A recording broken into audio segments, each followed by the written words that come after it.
تو وہ تو سمجھ آتی تھی، لیکن یہاں پہ ہوتیز کے پاس تو ایسے کوئی بنکرز نہیں ہیں اور اتنا کوئی پہاڑی کوئی اس قدر کو مشکل ٹیرینس میں وہ نہیں بیٹھے ہوئے، تو ان کے اوپر وہ استعمال کر رہا ہے. بیسیکلی وہ ایران کو یہ سب کچھ دکھا رہا ہے. اچھا ادھر سے تو ہوتیز میں بتا رہا تھا، ادھر پھر یہ ہے کہ حماس تو ہے ہی ہے، اور پھر یہ کہ حزب اللہ کون سی ختم ہو گئی ہے. تو اسرائیل ڈائریکٹ خطرے میں رہے گا. تو یہ طاقت ایران کی تو ہے، اس کو تو مانے بغیر ہم آگے نہیں چل سکتے. اب وہ کہتا ہے جی امریکہ کے طرف سے کہ انہوں نے ابھی کچھ تھوڑی دیر پہلے انہوں نے اپنی ایک ویڈیو جاری کی ہے امریکن ایئر فورس نے، اور جس میں انہوں نے ایون کہ یہاں تک وہ لے گئے ہیں کہ اگر یہ کنفلکٹ کی طرف ہی جانا ہے، اگر یہ حملے کی طرف ہی جانا ہے، اگر یہ جنگ کی طرف ہی جانا ہے، تو پھر اس میں نیوکلیر ویپن بھی استعمال ہو سکتا ہے. اس ویڈیو میں یہ اشارہ دیا گیا ہے.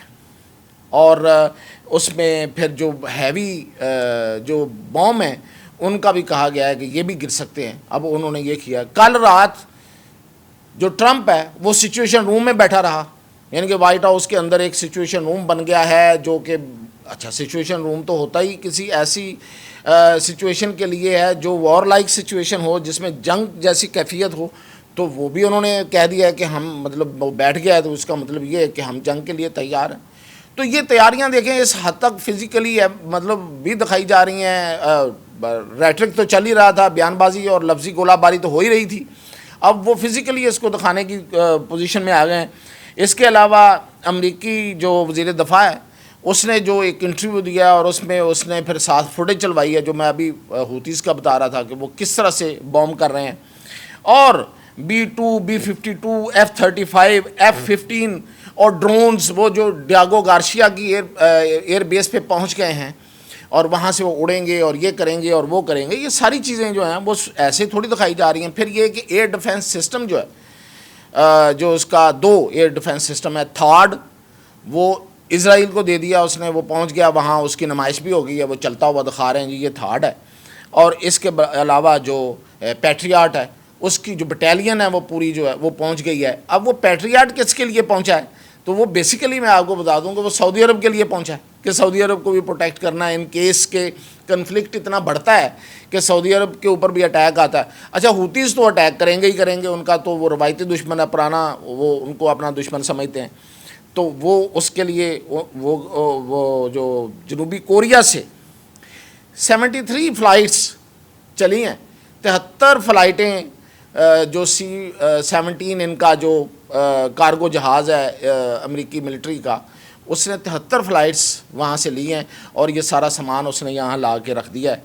اور 1500 اس میں صرف اس پیٹریاٹ بٹالین میں 1500 اس میں فوجی اور ماہرین ہیں.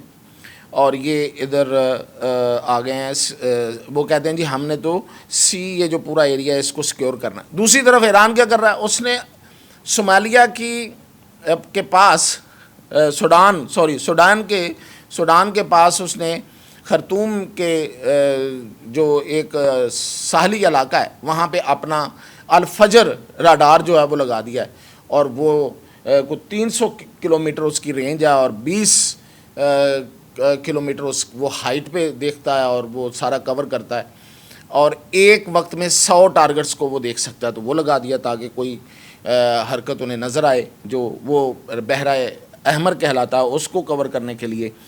تو یہ تیاریاں ہیں اس وقت. اس کے ساتھ ساتھ ایک بری خبر امریکنز کے لیے یہ ہے کہ 2 مین ایئر کرافٹ کیریئر ریڈ سی میں جو کھڑا تھا وہ ان کا خراب ہو گیا، تو وہ انہوں نے خود مان لیا ہے کہ وہ خراب ہو گیا ہے. تو جو چیزیں وہ بڑی دعوے کر رہے ہیں اس کے ساتھ ساتھ یہ ان کے لیے ایک بری خبر بھی ہے.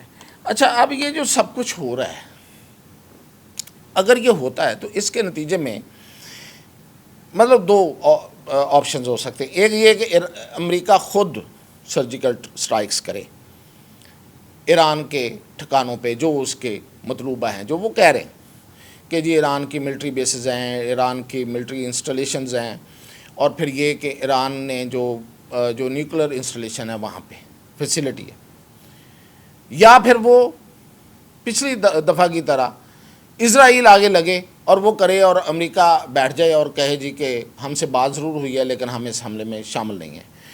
تو دونوں صورتوں میں سنیریو تھوڑا سا تبدیل ہو سکتا ہے، مثال کے طور پہ کہ اگر امریکہ خود آتا ہے تو جنگ تو ہو جائے گی بڑی، تو اس میں کیا ہوگا، پھر رشیا کو بھی آنا پڑے گا، چائنا کو بھی آنا پڑے گا، وہ جنگی حالات میں جنگ میں انوالو ہوں یا نہ ہوں، لیکن وہ اپنا کوئی نہ کوئی اپنا اثر اس میں دکھائیں گے۔ لیکن اگر اسرائیل آتا ہے تو شاید یہ دونوں ملک جو ہیں وہ اس طریقے سے نہ آئیں، اور امریکہ بھی یہ کہے کہ جی یہ اسرائیل نے کیا اور اس نے اپنی پروٹیکشن کے لیے، جس طرح وہ ہمیشہ یہ نعرہ استعمال کرتے ہیں، بہانہ بناتے ہیں۔ تو یہ دو صورتیں ہو سکتی ہیں۔ اور اس کے جواب میں ایران کیا کرے گا؟ ایران جو ہے وہ گلف آف عمان جو ہے اس میں وہ اپنے اتنا وہ ڈائریکٹلی اٹیک کر سکتا ہے، اور ساری جو آئل سپلائی ہے وہ پورے یورپ کو ہوتی ہے، پورے امریکہ کو ہوتی ہے، پوری دنیا کو ہوتی ہے، وہ رک جائے گی۔ اور ایران کے پاس کیا مطلب میزائلز جو ہیں وہ 1 مہینے کے لیے، 2 مہینے کے لیے بے انتہا ہیں، اور اس نے کچھ رشیا سے لیے بھی ہوئے ہیں۔ تو یہ تو ایک بہت بڑا میس ہو جائے گا پوری دنیا کو، اور ادھر سے جو ٹریفک جتنی ساؤتھ ایشیا سی سے آتی ہے، ساؤتھ چائنا سی سے آتی ہے وایا آبنائے ملاقہ وہاں سے، اور پھر یہ پورا بحیرہ ہند، اور پھر آگے بحیرہ عرب، اور پھر ساتھ بحر الکاہل، اس کی طرف جتنی ٹریفک ہے ادھر سے آنے والی اور ادھر سے جانے والی، ساری کی ساری جو ہے وہ ہالٹ ہو جائے گی۔ تو یہ پوری دنیا رک جائے گی ایک لحاظ سے۔ تو یہ اتنا بڑا میس ہو جائے گا کہ شاید اس کو برداشت کرنا، سنبھالنا تو خیر اور بات ہے، برداشت کرنا مشکل ہو جائے گا۔ اور پھر میں نے جیسے کہا کہ سعودی عرب جو ہے وہ خطرے میں آ سکتا ہے، اور باقی جو ملک ہیں وہ بھی آ سکتے ہیں، اور ایران پہلے ہی یہ وارن کر چکا ہے کہ اگر کسی کی فضائی حدود استعمال ہوئی تو خبردار ہم اس کو دشمن سمجھیں گے۔ تو اس ساری صورتحال میں کون کیا حاصل کر رہا ہے؟ تو میں اینڈ پہ آپ کو کچھ اشارے دیتا ہوں۔ ایک تو یہ کہ ایران کو کہا جاتا ہے کہ جی یہ دکھائیں، یہ والا حصہ دکھا دیں، یہ والا حصہ دکھا دیں، یہاں آپ کیا کر رہے ہیں، یہاں آپ کیا کر رہے ہیں، یہاں پہ سینٹریفیوجر لگے ہوئے ہیں، سینٹریفیوج، یہاں پہ وہ اس کی افزودگی ہو رہی ہے یورینیم کی۔ تو وہ کہتا ہے یہ بھی دیکھ لیں، یہ بھی دیکھ لیں۔ وہ کہتے ہیں نہیں 10ویں منزل دکھائیں، اس کے بعد 10ویں منزل دیکھ لیں، مثال دے رہا ہوں۔ وہ کہتے ہیں نہیں 11ویں منزل پہ کچھ ہے، تو کہتے ہیں 11ویں منزل ہے ہی نہیں۔ تو مطلب یہ کہ وہ وہیں پہ رہے گا جو کچھ ہے۔ مجھے نہیں نظر آتا کہ وہ کیب کروا سکے گا امریکہ، اور خاص طور پہ یہ جو اس نے ٹیرف وار شروع کی ہے، اس کے بعد اس کے دوست بھی اس کے ساتھ نہیں ہیں، یورپ شاید اس طریقے سے امریکہ کے پیچھے نہ آئے، اور ہو سکتا ہے کہ چائنا اور رشیا جو ہیں وہ اپنا وزن جو ہے وہ ایران میں کے پلڑے میں ڈالیں۔ تو اس لحاظ سے فائدہ ایران کو مجھے نظر آ رہا ہے، اور دوسرا فائدہ جو ہے وہ سعودی عربیہ کو ہے، اور سعودی عربیہ جو ہے وہ اپنا ایٹامک پروگرام جو ہے وہ آگے بڑھا رہا ہے یا بڑھ چکا ہے۔ یہ تھا کلو، اور اس کے ساتھ مجھے اجازت دیجیے۔ تو اس ساری صورتحال میں کون کیا فائدہ اٹھائے گا اور کس کو کیا فائدہ ملے گا؟ تو مجھے تو اسرائیل کا کوئی تھوڑا بہت فائدہ اس میں نظر آ جائے تو آ جائے، امریکہ کا نقصان ہی نقصان ہے، اور باقی 2 فائدے میں نے آپ کو بتا دیے ہیں اور ایک کلو بھی دے دیا ہے۔ تو اجازت دیجیے، مزید اپڈیٹ کے ساتھ حاضر